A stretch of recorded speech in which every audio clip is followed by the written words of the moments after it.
Hi everyone.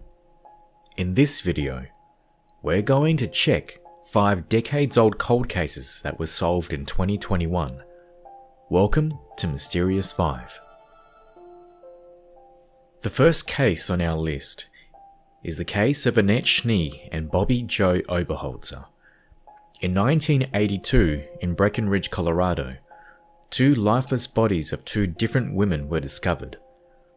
The crime scenes were miles from one another, and the bodies were found 6 months apart. And yet, police believed that both women were killed on the same night, by the same man. The only thing connecting them? Orange socks.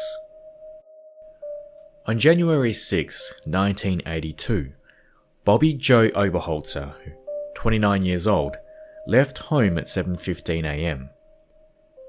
Her day had begun as usual, and she hitchhiked to work. Jeff Oberholzer was Bobby's husband. He ran an appliance repair business, and she worked as a receptionist. They had been married for about 4.5 years at the time of Bobby's death, and they lived in Alma, 14 miles away from where her body was eventually found. At 6:20 p.m, Jeff got a call from Bobby saying she was having drinks with friends after work. He asked her if she wanted him to pick her up, but she told him that she would get a ride home. Jeff made dinner and waited for Bobby to come home. At some point, he fell asleep. He woke up around midnight and discovered that his wife hadn't returned. Jeff drove into Breckenridge to look for Bobby, and her friends told him she left the bar around 7:30 p.m. They assumed she'd gotten a ride home. When Jeff reported to police that Bobby was missing, they told him it was too early to file a report. Finally, he drove back home to wait for his wife. The next morning, a farmer who lived 30 miles outside Breckenridge found Bobby's driver's license on his property. When Jeff and 2 friends were on their way to pick it up, they made a disturbing discovery. Something blue in a snow-covered field. It was Bobby's backpack, the one she always had with her. Next to the backpack was one of Bobby's gloves, spattered with blood and several bloody tissues. Jeff's friends helped him organize a search. 2 hours later, they found Bobby's lifeless body, more than 15 miles from where her backpack was discovered. She'd been shot twice. Her house keys were found at the scene. At the crime scene, police found 3 intriguing clues. The only footprints near the body were from Bobby. A plastic cord was tied around one of her wrists, and a single orange sock was found nearby. The same day Bobby Joe's body was found, another woman, Annette Schnee, 21 years old, was reported missing. Annette was a cocktail waitress in Frisco, Colorado, and like Bobby, often hitchhiked to and from work. Because of the similarities, both cases were immediately connected by the police. Investigators questioned Jeff about Annette. At first, he denied knowing her. However, after seeing her picture on the news, he recalled meeting her once. Jeff claimed he had once picked up Annette when she was hitchhiking, and he had given her his business card, but he had never seen or heard from her since that day. He also denied any involvement in her disappearance or Bobby's death.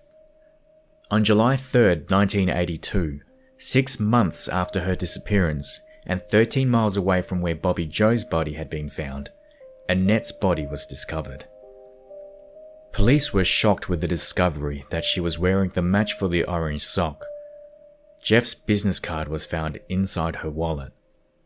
The prime suspect immediately became Jeff Oberholzer. Authorities tried to put together a scenario for what might have happened on the night of January 6th. Annette Schnee was last seen in Breckenridge at around 4 p.m. in deep conversation with an unidentified dark-haired woman.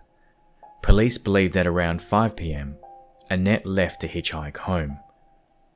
The suspect picked her up and drove 20 miles south of Breckenridge. He took her down a small dead-end road where he assaulted her in his vehicle.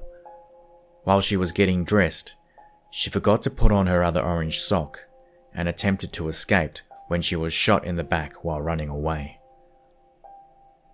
Police believe the suspect then drove back to Breckenridge and found his second victim, Bobby Joe Oberholzer. He drove Bobby 10 miles south of Breckenridge to a scenic overlook where he attempted to assault her. Bobby managed to escape from the vehicle, where the orange sock then fell out. The suspect then chased her down the road and shot her twice as she turned away. Police felt the fact that Jeff Oberholzer knew both victims was more than just a coincidence. 2 months after his wife's death, Jeff took a polygraph test and passed. From day one, Jeff insisted that he had an alibi. He said that at the time of the deaths, he was at home visiting a friend. For nearly 9 years, no one could find this man. Then in December 1990, he finally surfaced and was questioned about that night. Investigators interviewed the man, who claimed that he had been in Jeff's house. However, his time and Jeff's time of the visit didn't match up. Jeff Oberholzer had always maintained his innocence and claimed that the suspect had to be someone that Bobby knew. She wouldn't have left with a stranger, especially when he offered to pick Bobby up. For years, the blood found on Bobby's gloves and the tissues with her backpack were believed to be hers. However, in the early 1990s, DNA testing determined that it came from a male. The testing also determined that the blood wasn't Jeff's. As a result of this and other evidences, including several alibi witnesses, Jeff was eventually cleared as a suspect in the case. Police looked into several other suspects as well. One was cab driver Thomas Edward Luther, who in February 1982 picked up a hitchhiker in Breckenridge, then beat and assaulted her. While in jail, he allegedly bragged about being responsible for the deaths. According to his girlfriend, he didn't come home on the fateful night. He also lied to investigators and said he was at work at the time. The other suspect, Tracy Petrocelli, killed his fiancée in 1981 and went on a multi-state crime spree. During this time, he stayed at Annette's workplace, the Holiday Inn in Frisco. However, neither suspect's DNA matched the evidence from the crime scene. On February 24, 2021, a 70-year-old man named Alan Lee Phillips was arrested and charged with the deaths. He was also charged with kidnapping and assaulting with a deadly weapon. He is currently being held without bail. Genetic genealogy was used to link the DNA found at the crime scene to Phillips. Investigators also suspect that he may be involved in other crimes throughout Colorado. Sadly, Bobby's brother, Kelly, and father Thomas have passed away before finding out who was responsible for taking her life.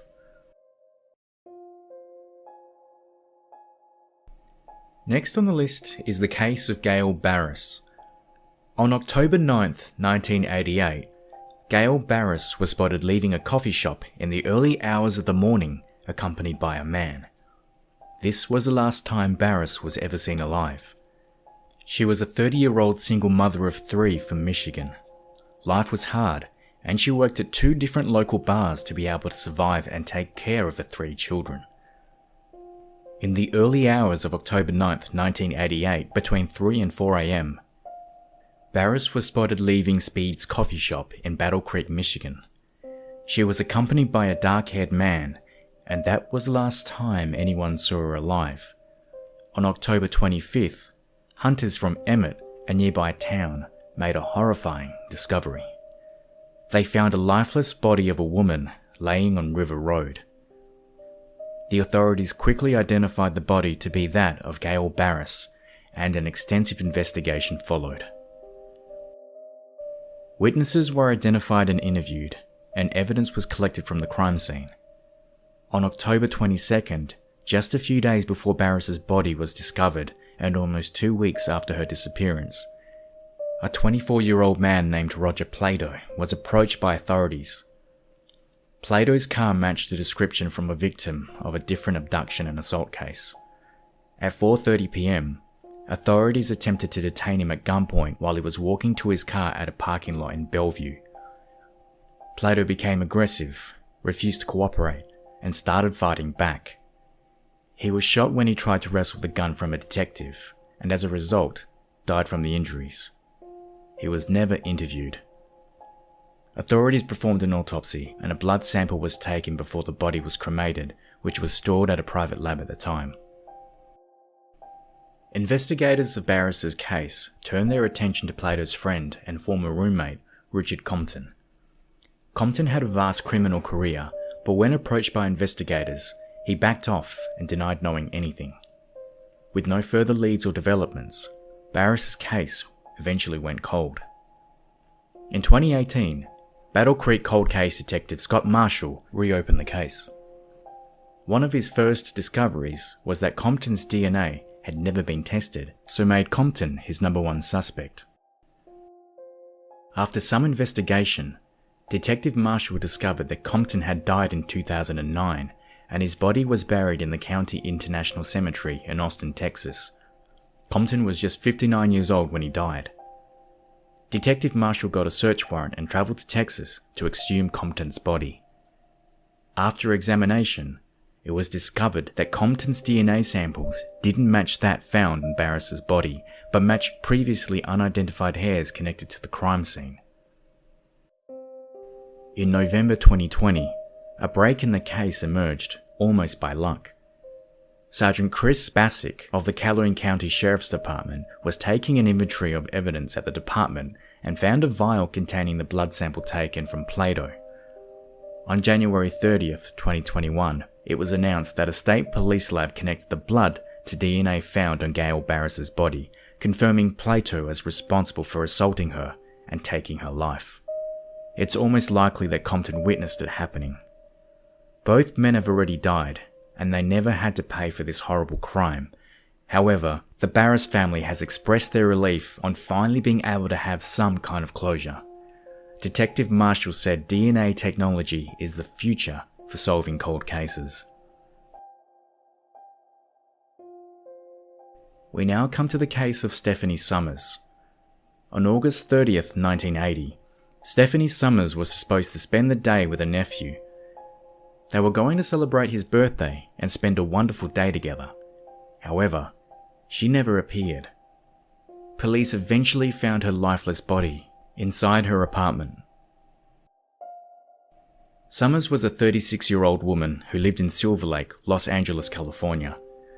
She'd only recently moved there from Newhall, Santa Clarita, and she couldn't be more excited. On that fatal day of August 30th, she was at her apartment getting ready to spend the day with her 11-year-old nephew, Kelly Roberts, from Santa Clarita Valley. She was planning to pick him up and take him to Six Flags Magic Mountain as a late birthday present. Kelly got dressed up especially for the occasion. However, his aunt never turned up. Concerned, her family contacted the authorities, who went to check her apartment. That's when they made the grisly discovery. Stephanie's lifeless body was laying inside her apartment. Forensic evidence was collected at the crime scene, and an extensive investigation began. Several people were interviewed. However, the leads went nowhere, and the case went cold. The case remained unsolved for more than 3 decades until Los Angeles detectives received a fresh lead in 2014.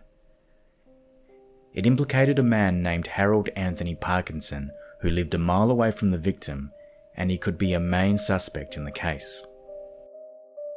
On June 19, 2014, a DNA sample collected from Parkinson was consistent with the DNA profile taken from Summers' body, and he was charged with taking her life.